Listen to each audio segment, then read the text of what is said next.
华盛顿的决定很少发生在镜头前。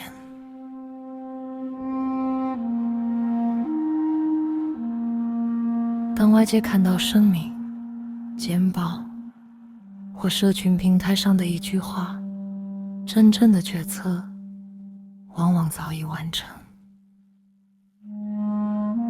在这次行动之前的数个月，资讯持续流入同一个系统，内容并不陌生，毒品路线、禁流、武装团体的终结名单。真正引起注意的不是新资讯，而是重复。不同来源、不同时间、不同国家开始指向同一个核心。情报工作的关键不是戏剧性，而是一致性。问题不再是这些资讯是否属实，而是否足以行动。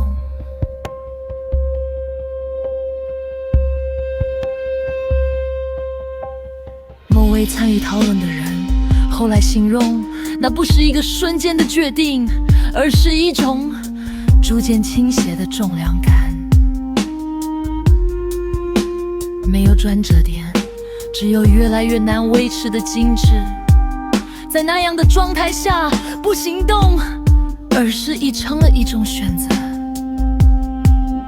行动的名字从来不是一开始就存在的，在最初的文件里，它只是编号，没有形容词，没有立场。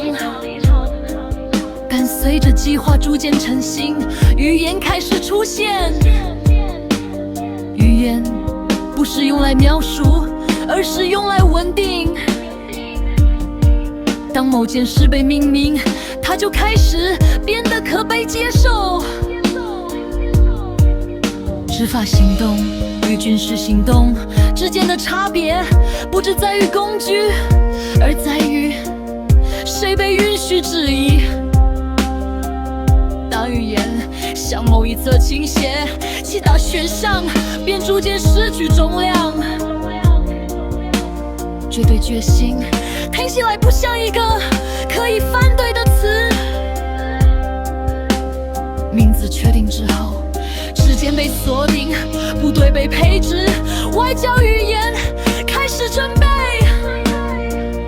而在撼动发生的城市里，这一切仍然没有名字。世界并没有同时反应，只是依序表态。在某些地方，这是一个被迫提早的早晨。简报还没结束，立场已经必须成型。在另一些地方，回应来的直接，没有修辞，只有位置。还有一些声明语句完整，动词克制，像是为长期存档而写。拉丁美洲的反应最为复杂，政府必须同时面对街头，也面对华盛顿。于是语言变得模糊，对方法表示关切，对歧视表示理解，对未来保留空间。